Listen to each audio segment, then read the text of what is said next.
জিবরিল আমিন দেখার পরে ফিরে আসলেন।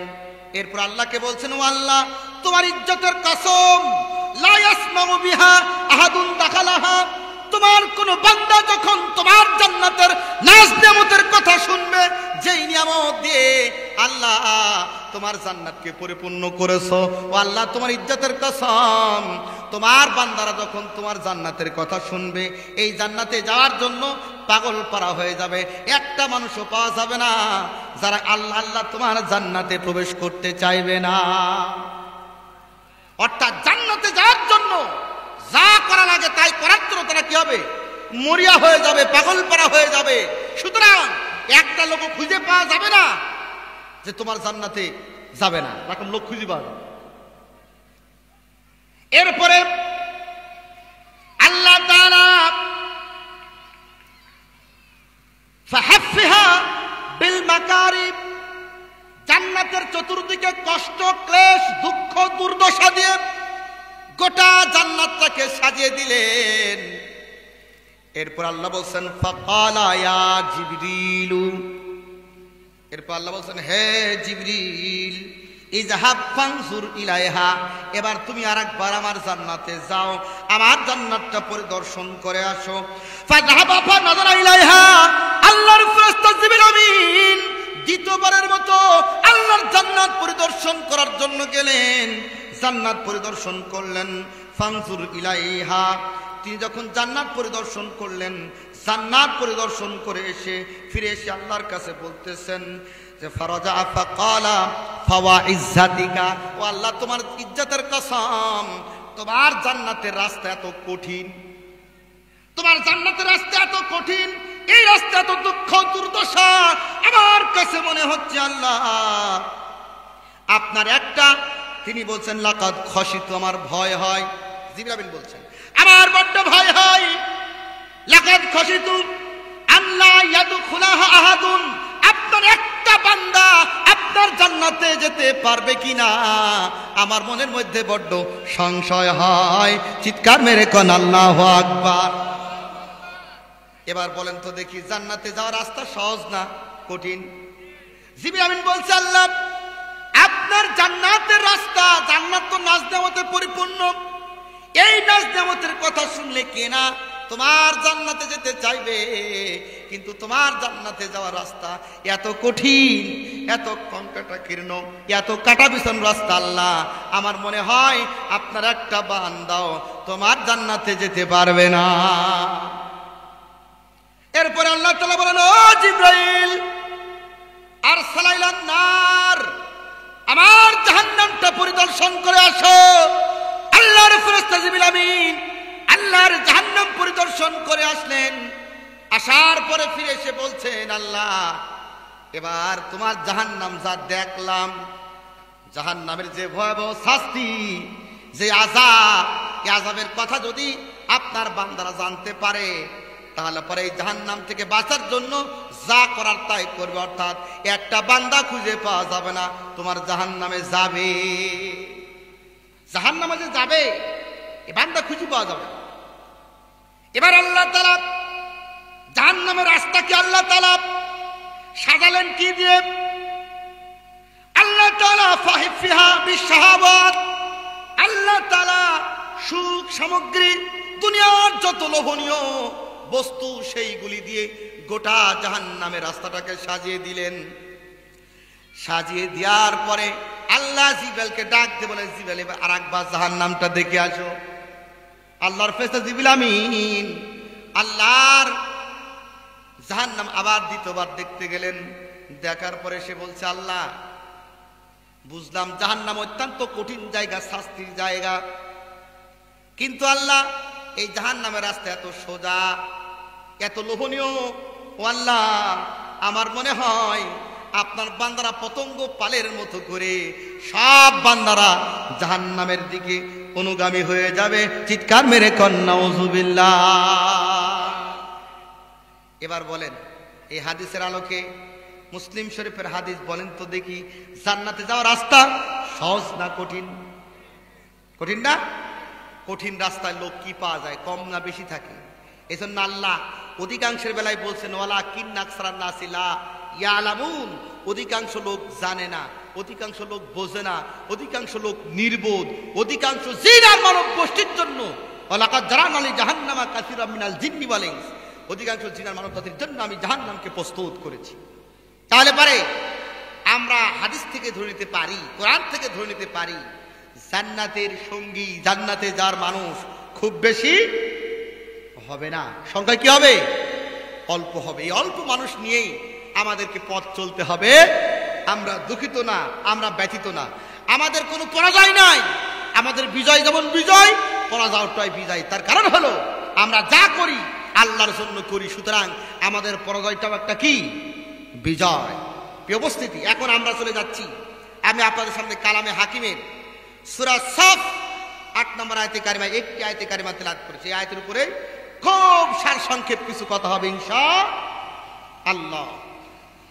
আমরা গভীর মনোযোগ দিয়ে শুনবো কথাগুলি, খেয়াল করি। আমরা কোরআনের কথা শুনছি, খুব পরিচিত একটি আয়াতে কারিমা। আল্লাহ বলছেন, ইউরিদুনা লিইউতফিউ নূরাল্লাহি বিআফওয়াহিহিম আল্লাহু মুতিম্মু নূরিহি ওয়ালাউ কারিহাল কাফিরুন। আল্লাহ বলছেন তারা চায়, তারা কারা? মক্কার মুশরিকেরা, ইসলাম বিদ্বেষী কাফের শক্তি। তারা চায়, কি চায়? আল ইরাদা থেকে, ইচ্ছা করা। ইউরিদুনা, তারা ইচ্ছা করে, তারা চায়। লিইউতফিউ নূরাল্লাহ, আল্লাহর নূরকে মুখের ফুৎকার দিয়ে তারা নিভে দিতে চায়। এখন আল্লাহ তাআলা নূর, আল্লাহর নূর বলতে আল্লাহ কোরআনকে বুঝিয়েছেন। কাকে বুঝিয়েছে? কোরআন একটি আলোকবর্তিকা। আল্লাহ বলছেন লিতুখরিজান নাসা মিনাজ যুলুমাতি ইলান নূর। আল্লাহ তাআলা মানুষকে কোরআন দিয়ে অন্ধকার থেকে আলোর দিকে নিতে চান, এজন্য আল্লাহ এই কিতাব নাযিল করেছেন। তাহলে এই কিতাবটা কি? নূর, আল্লাহর কোরআনের ভাষা। এখন আল্লাহ বলছেন ওরা চায় মুখের ফুৎকার দিয়ে আমার এই প্রজ্বলিত এই বাতিকে কি করতে? নিভে দিতে। কিন্তু আল্লাহ বলছেন, আর আল্লাহ চান আল্লাহু মুতিম্মু নূরিহি, আল্লাহ চান তার নূরটা গোটা বিশ্বময় ছড়িয়ে পড়ুক। বলি সুবহানাল্লাহ।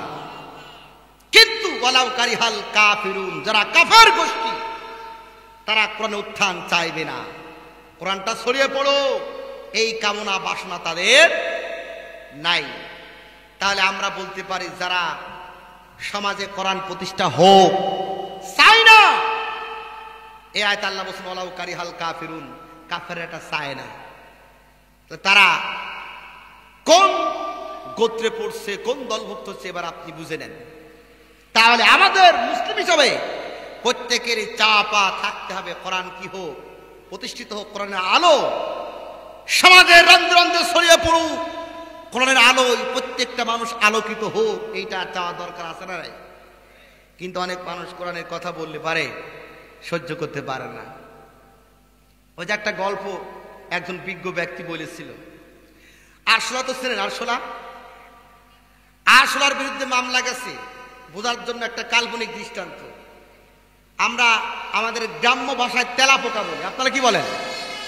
তেলাপোকা। সাহিত্যের ভাষাটা আরশোলা। আরশোলার বিরুদ্ধে মামলা হয়েছে কি? ইফটিজিং এর মামলা। ইফটিজিং তো বোঝেন, কোন মেয়েকে উত্ত্যক্ত করাকে কি বলা হয়? ইফটিজিং এর মামলা। তো সব সাক্ষী প্রমাণ মিলে গেল যে না, এই আরশোলা একটা মেয়েকে উত্ত্যক্ত করেছে। এবার জজ সাহেব রায় ঘোষণা করবে, রায় ঘোষণা করার পূর্বে আত্মপক্ষ সমর্থন নিয়ে কিছু কথা বলার সুযোগ দিল আরশোলাকে, যে তুমি এবার কিছু বলো। তা আরশোলা বলছে জজ সাহেবের উদ্দেশ্যে যে আমি আর কি বলবো, মেয়েরা আমাকে দেখে হুদাই চিল্লাই, তা আমি করব কি? আমাকে দেখে হুদাই খামুখাই চিল্লাই, তা আমি করবো কি?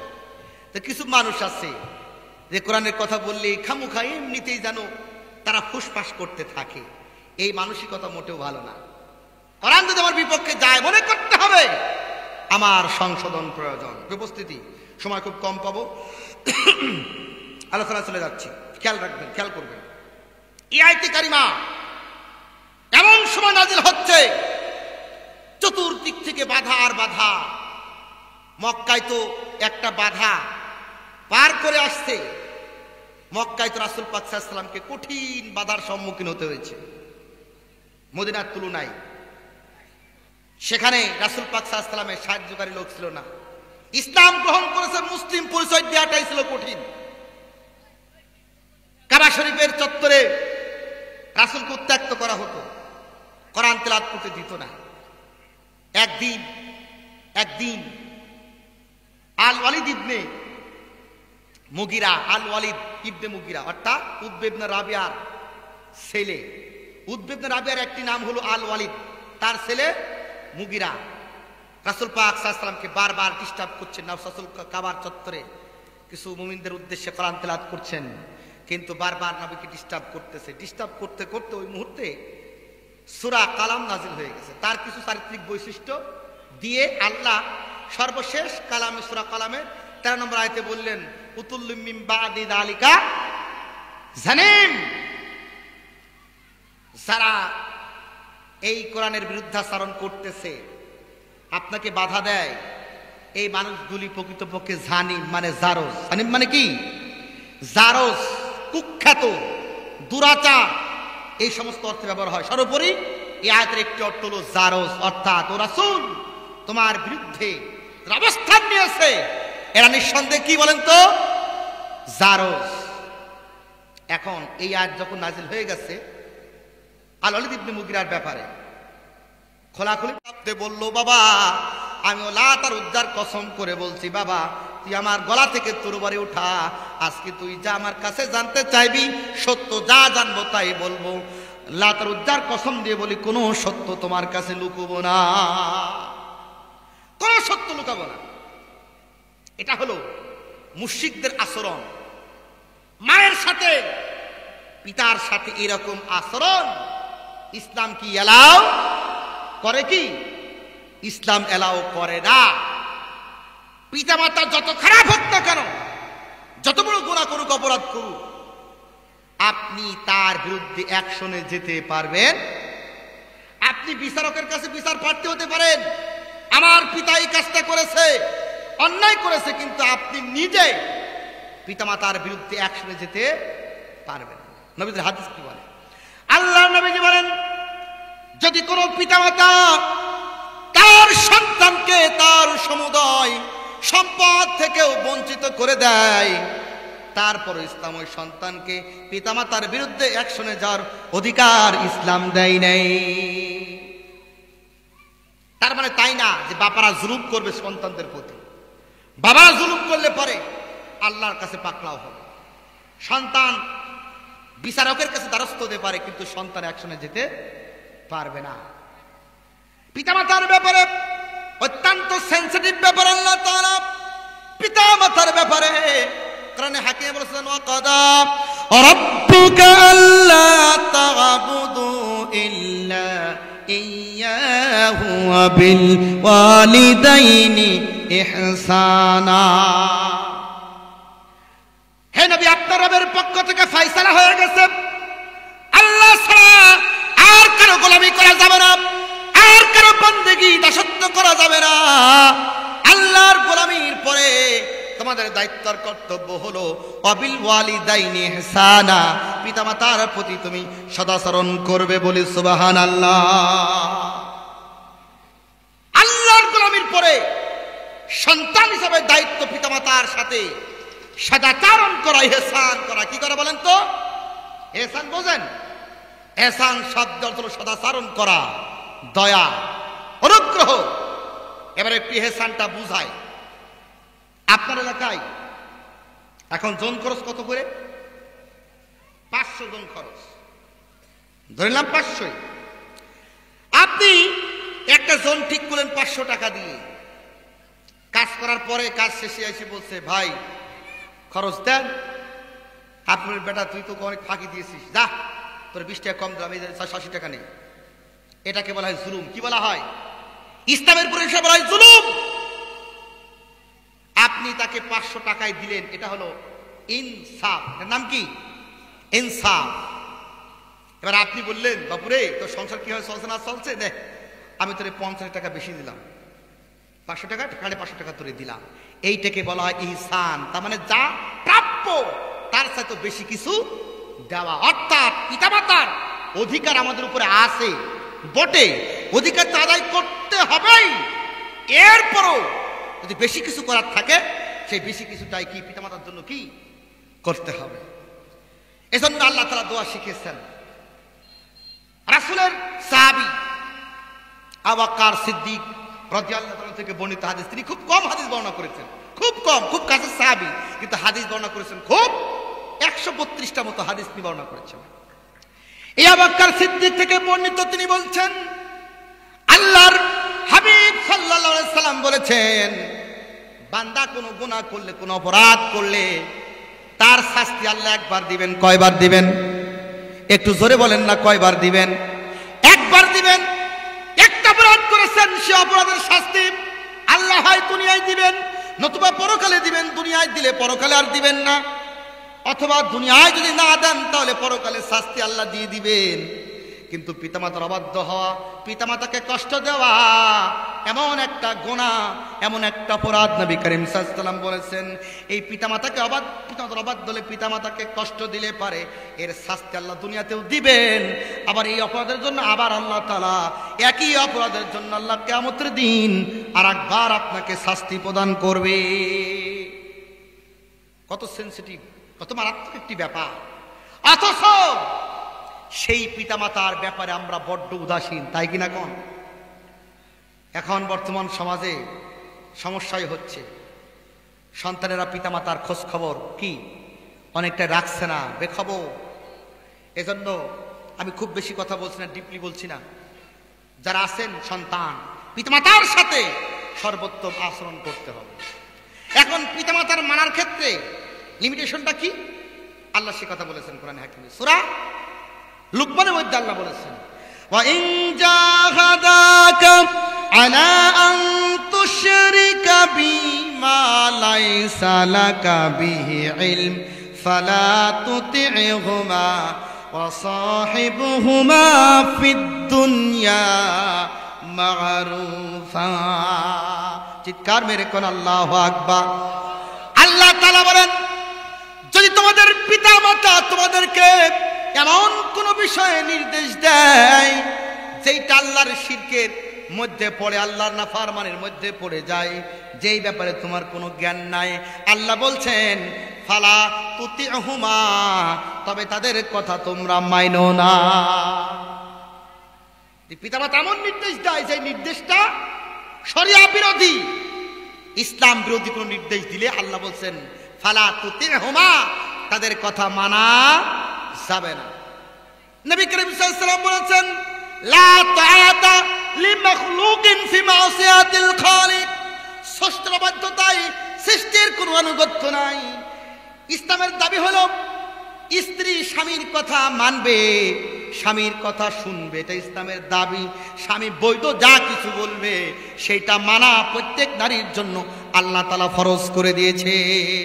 স্বামী যদি বৈধ কোনো কিছু বলে, বৈধ আবদার স্ত্রীর কাছে পেশ করে, তাহলে সেই আবদার পূরণ করা নারীর জন্য কি ফরজ।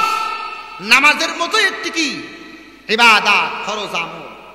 কিন্তু স্বামী যদি এমন কোনো কিছু নির্দেশ করে, এমন কিছু আবেদন করে, চায় যেটা শরিয়া বিরোধী, ইসলাম বিরোধী, ইসলামে না করে দিয়েছেন, এই ধরনের কাজে স্ত্রী স্বামীর কথা শুনবে না, এটা ইসলাম শিখেছে।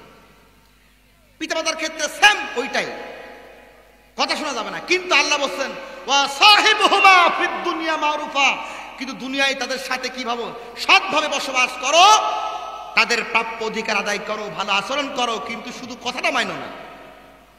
এটা ইসলামের একটা লিমিটেশন। তাহলে পারে পিতামাতার সাথে কোন মুসলিম ইমানদার পিতামাতার সাথে খারাপ ব্যবহার করতে পারবে না। যদি পিতার মাতা বড় কোনো নাফরমান হয়ে থাকে, ভালো আচরণ করতে হবে। এটি ইসলাম আমাদেরকে শিখিয়েছে। এইভাবে করে ইসলাম কিন্তু নারীর মর্যাদা দিয়েছেন। আমার একান্ত বন্ধুরা, বের কান লাগান। আর ওয়ালিদ ইবনে মুগিরা মায়ের গলার উপরে ছুরি ধরেছে। মা বলতেছে বাবা ছুরি উঠাও, লাত আর উদ্ধার কসম দিয়ে বলি আজকে তুমি যা প্রশ্ন করবা মোটেও আমি সত্য লুকাবো না, সব সত্য তোমার কাছে বলে দেব। মৃত্যুর ভয় সবার আছে না নাই? আছে। এবার সন্তান বলল না, আগে তুমি বলবা তারপরে ছুরি তুলবো। বলে কি বলবা বলো। এবার আল-ওয়ালিদ ইবনে মুগিরা বলছে মা মুহাম্মদ তার জবান দিয়ে বের হয়েছে আমি নাকি আমার পিতার বৈধ সন্তান না। ও মা তুমি আমাকে জন্ম দিয়েছো, তোমার চাইতে বেশি কেউ ভালো জানে না। লোকেরা বিশ্বাস করতে শুরু করে দিয়েছে, তার কারণ হলো মুহাম্মাদের জবান দিয়ে পর্যন্ত মিথ্যা কথা বের হয় নাই। সেই মুহাম্মদ সাল্লাল্লাহু আলাইহি সাল্লাম তার জবান দিয়ে কথা বের হয়েছে, এখন লোকেরা বিশ্বাস করে নিয়েছে।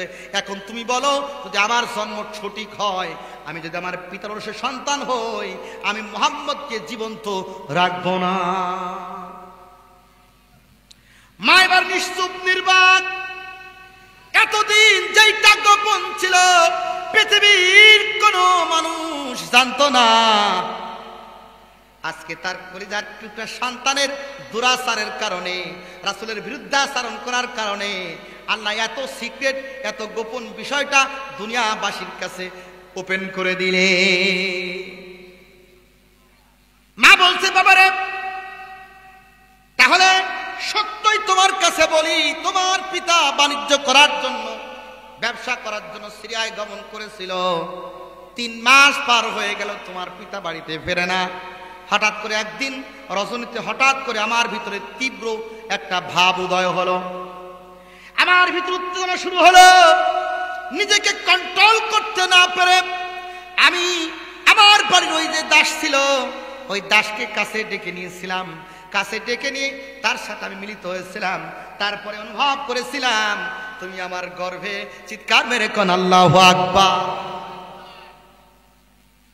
এবার আল-ওয়ালিদ অর্থাৎ উতবা ইবনে রাবিয়া বলছেন এখন যা হয়েছে হয়েছে, এইটা বলে আর কি লাভ নাই। এখন বাপ মধ্যস্থ করছে, বাবা তুই থাক, আমি এই সমাজের নেতা নেতৃত্ব দেই, যা হয়েছে তা হয়েছে, ঘাটাঘাটি করার দরকার নাই। এখন লোকেরা যে বিশ্বাস করে নিয়েছে যে তুমি আমার সন্তান না, এইটা যদি প্রতিষ্ঠিত হয় সমাজে, মুখ দেখানোর জায়গা থাকবে না। তো করতে হবে কি? আল-ওয়ালিদ ইবনে মুগিরার মাকে বলল তুমি কাবার চত্বরে গিয়ে কাবার গ্লাভ ধরে কসম করে বলবে যে হ্যাঁ আমার সন্তান আল-ওয়ালিদ ইবনে মুগিরা, এই মুগিরা আমার স্বামী, আল-ওয়ালিদের ঔরসজাত সন্তান। মক্কার লোকেরা বিশ্বাস করে নেবে, কারণ মক্কার লোকেরা জানে খানায় কাবার গ্লাভ ধরে কোন মানুষ জীবন থাকতে মিথ্যা কথা বলে না। আচ্ছা বলেন তো দেখি, আল-ওয়ালিদ ইবনে মুগিরার মা যদি খানায় কাবার গ্লাভ ধরে যদি কথা বলে, রাসূলের কথা মিথ্যা প্রমাণিত হয় কিনা? হয়। এখন শিকায় দিয়েছে, শিকায় পড়ায় নিয়ে চলে গেছে কাবার চত্বর। সমস্ত মানুষ টান টান উত্তেজনা, গরম গরম ভাব, কি হয় না হয়, বদমেজাজি। মুগিরা প্রমাণ করতে গেছে, যদি প্রমাণে ফেল করে তাহলে পরে তো প্রমাণ যদি পেয়ে যায় মুহাম্মদও থাকবে না, কেউ তার হাত থেকে বাঁচাতে পারবে না।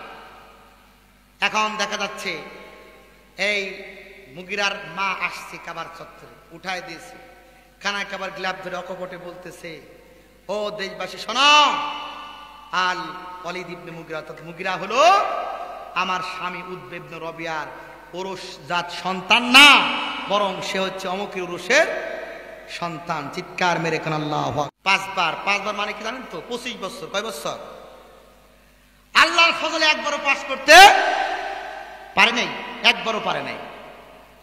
সে চিন্তা করলো 5 বার নির্বাচনে দাঁড়ালাম, ভোটে দাঁড়ালাম, কেউ ভোট দিল না, পাস করতে পারলাম না, যখন এবার আমি ডাইরেক্ট এমপির নির্বাচন করব। এবার এমপি টাকা পয়সা আছে, পোস্টারিং করে সব জায়গায় ছড়িয়ে দিয়েছে যে তিনি এমপি নির্বাচন করবেন। তা এখন পোস্টার লাগানো হয়েছে, মানুষজন জানছে আমাদের হাবু সাহেব এবারকার এমপি প্রার্থী। তো চায়ের দোকান দিয়ে অতিক্রম করে যাচ্ছে, একজন চায়ের দোকানে চা খাচ্ছার বলছে যে ও এমপি সাহেব কই যান? আচ্ছা বলেন তো দেখি, এই যে এমপি সাহেব কই যান এই কথা বললো, আসলে তাকে সম্মান করে বললো তাকে টিটকারি করলো? টিটকারি করলো না? তাহলে আল্লাহ বলছে ওরা চায় মুখের ফু দিয়ে আমার বাতিকে নির্বাপিত করতে। এই আয়াত দ্বারা কিন্তু আল্লাহ কাফেরদেরকে টিটকারি করেছে, উপহাস করেছে, মস্করা করেছে। বলি সুবহানাল্লাহ।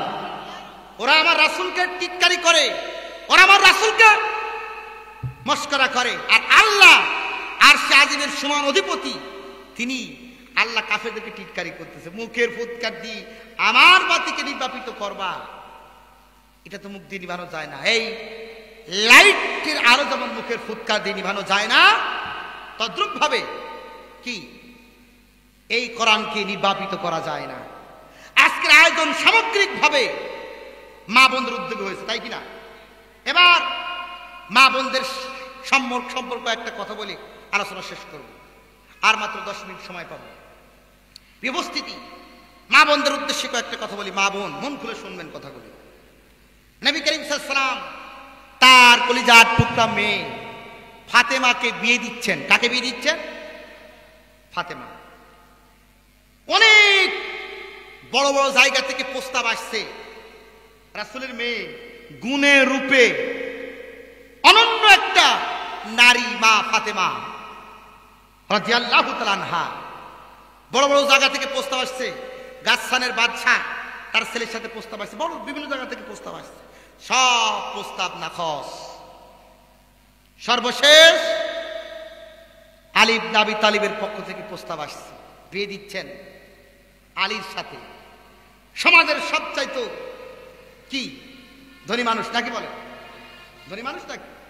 ধনী মানুষ না, সমাজের একেবারেই গরিব মানুষ।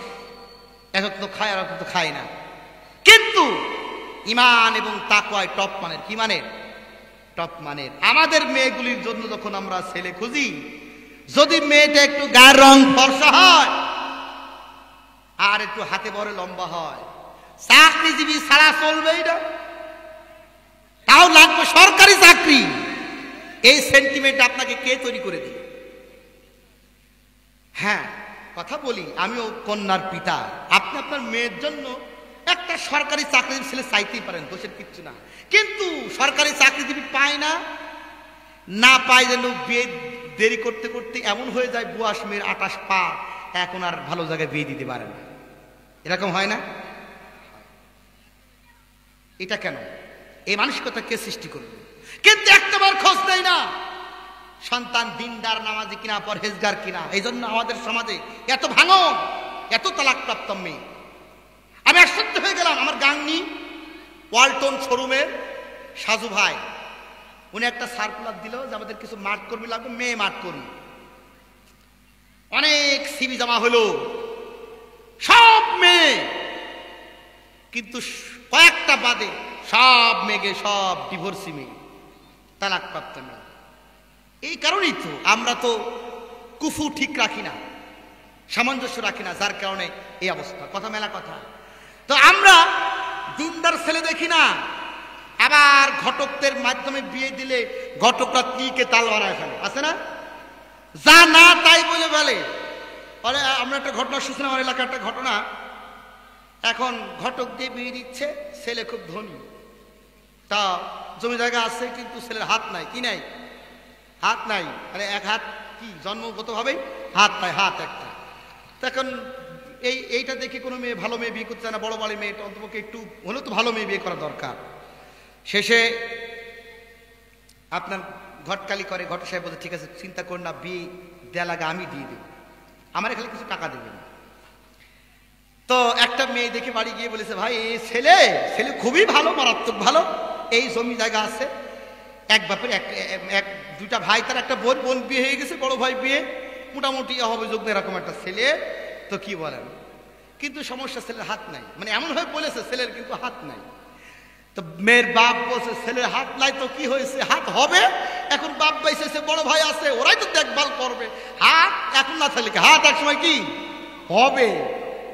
তো এখন যাক দিন তারিখ ঠিক করে দেখে শুনে, শীতের দিন, চাদর গাছি বুঝতে পারে নাই, দেখে বিটি হয়ে গেছে। শেষ পর্যন্ত বাস্তব ঘটনা, কিন্তু গল্প না, কিন্তু বাস্তব ঘটনা। এখন বাসর করতে গিয়ে মেয়ে দেখতেছে তার স্বামীর হাত নাই।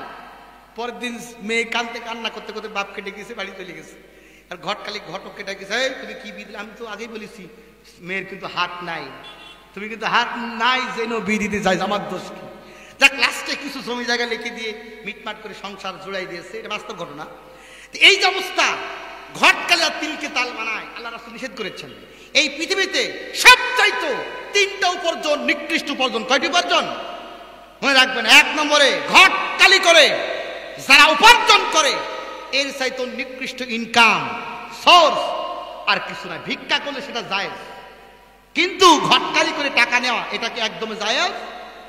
খুশি করে দিল সেটা ভিন্ন কথা। 2 নম্বরে জাদু প্রদর্শন করে যে ইনকামটা করা হয়, এর যে নিকৃষ্ট ইনকাম আর নাই। 3 নম্বরে আপনার অঞ্চলে ওই যে ছাগল দেখায় না, ওই যে পাঠা দিয়ে অনেক সময় না 5 কেজি চাল 300 টাকা, আমার এলাকায় আছে, বা 200-100 টাকা নেয় না কিছু, এই ইনকামটাও কিন্তু নাজায়েজ। এই 3টা ইনকাম কি? নাজায়েজ ইনকাম। আমার একান্ত বন্ধুরা, আল্লাহর হাবিব সাল্লাল্লাহু আলাইহি ওয়াসাল্লাম তার কলিজার টুকরা মেয়ে ফাতেমাকে বিয়ে দিচ্ছেন। আলী ইবনে আবি তালিবের সাথে বিয়ে দেওয়া হয়ে গেছে।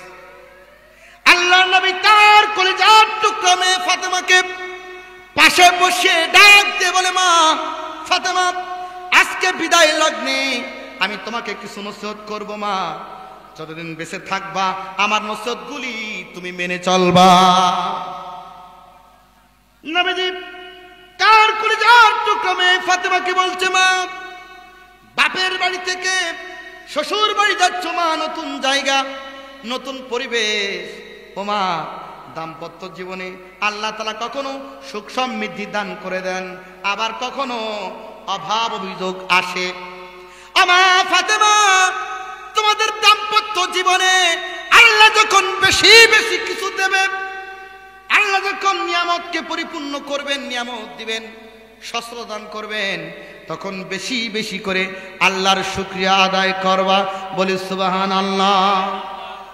আর যদি কখনো তোমাদের সাংসারিক জীবনে কোনো অভাব আসে, দারিদ্রতা আসে, ও মা ফাতেমা, যে না খেয়ে থাকা লাগবে, মা ফাতেমা, না খেয়ে থাকা যে লাগে, না খেয়ে থাকবা, সবর করবা, কিন্তু খবরদার স্বামীর বিরুদ্ধে অভিযোগের আঙুল তুলবা না। চিৎকার মেরে কোন সুবহানাল্লাহ। বিশ্ব নবী তার মেয়ে ফাতেমাকে বলছে, মা, ও মা, না খেয়ে থাকবা, সবর করবা, কিন্তু মা স্বামীর বিরুদ্ধে অভিযোগের আঙুল তোলা যাবে না। কিন্তু আমাদের সমাজের চরিত্র, আমাদের মা বোন কষ্ট পায় না। বাস্তব চরিত্র সব মায়েরা একরকম না, কিন্তু আমাদের কিছু কিছু মা আছে, স্বামীর জীবন ভর দিল আর দিল, স্ত্রীর মুখের এক ঝলক হাসি দেখার জন্য সে ব্যক্তি শরীরের রক্তকে ঘাম বানিয়ে পরিশ্রম করে, তারপরে তার সব চাহিদা পূরণ করে। জীবনের কোনো একদিন কোনো একটা চাহিদা পূরণ করতে পারে নাই, অমনি তখন স্ত্রী স্বামীর দিকে চোখ দুটো বড় বড় করে, ভুরু কুঞ্চিত করে, আর বলে, তোমার মতো লোকের সংসার করে জীবনে কিচ্ছু পাই নাই, আমি সকিনা বলে তোমার সংসার করে গেল, অন্য কেউ হলে এই সংসার করতো না। এরকম আছে না? এরকম বলা, মা আপনাদের পায়ে ধরে বলি, এইরকম বলা জায়েজ নাই। আবার আমাদের সমাজে কিছু মা বোনা স্বামীর সাথে তুই তুকারি করে, মারামারি পর্যন্ত করে। আমার তো খুব মনে আছে, আমি আপনাদের খুব কাছের মানুষ, খুব দূরের না, বাড়ি আমার 16 টাকায়, পড়াশোনা করছি দাখিল বাদিয়াপাড়ায় পড়াশোনা করতাম। তেঁতুল বাড়ি মানে ওই মাহফিল হইতো, মাহফিলের দান করতো মানুষ, ধান অমুক শোনাতো, তা আমাদের পাঠায় তো ধান আনার জন্য, অমুক বাড়ি ধান দিতে চেয়েছে। তেঁতুল বাড়ি বর্ডার এলাকা, রাস্তার পাশ দিয়ে যাচ্ছে, ঝগড়া হচ্ছে, যে কি ব্যাপার?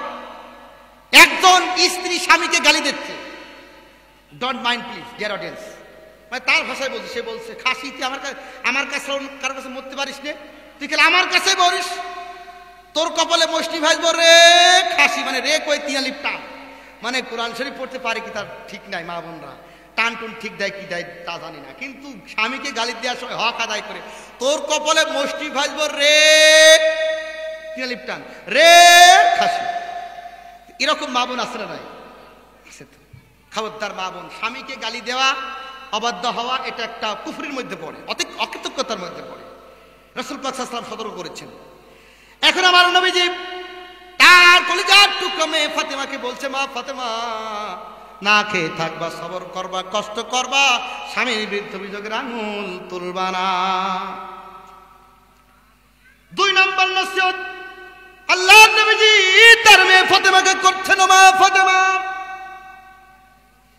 আমা ফাতেমা, খবরদার এমন যেন না হয় তোমার স্বামী ঘরের বাইরে কোনো কাজে কামে আছে আর তুমি বাড়িতে তুমি নিশ্চিন্ত মনে ঘুমিয়ে গেছো, এমন যেন না হয় স্বামী ঘুমানোর আগে তুমি কোনোদিন বিছানায় ঘুমাবে না। এমনটি হতে পারে তোমার স্বামী শ্রান্ত ক্লান্ত হয়ে বাড়িতে ফিরতেছে, তুমি গভীর ঘুমে নিমজ্জিত, গভীর ঘুমে আচ্ছন্ন হয়ে আছো, তোমার স্বামীর প্রয়োজন থাকতে পারে, তোমাকে ডাকলো কিন্তু তুমি টের পাও নাই, তোমার স্বামী তোমার প্রতি অসন্তুষ্ট নিয়ে তোমার পাশে ঘুমিয়ে গেল। ফজর পর্যন্ত আল্লাহর ফেরেশতারা তোমার প্রতি লানত কামনা করতে থাকবে। সুতরাং ফেরেশতার লানত থেকে যদি বাঁচতে চাও, খবরদার মা ফাতেমা, তোমার স্বামী আলিফ দাবি তালিফের আগে কখনোই বিছানায় ঘুমাতে যাবে না। এজন্য মা ফাতেমা নবীজির এই উপদেশকে অনুসরণ করে চলতে গিয়ে জীবনে কোনোদিন তার স্বামী আলিফ নাবি তালিফের আগে বিছানায় ঘুমাতে যায় নাই। বাইরে যখন থাকতো মা ফাতেমা দরজার সাথে পিঠ লাগিয়ে লাগিয়ে ঘুমাতেন, তারপরও তিনি বিছানায় ঘুমাতেন না।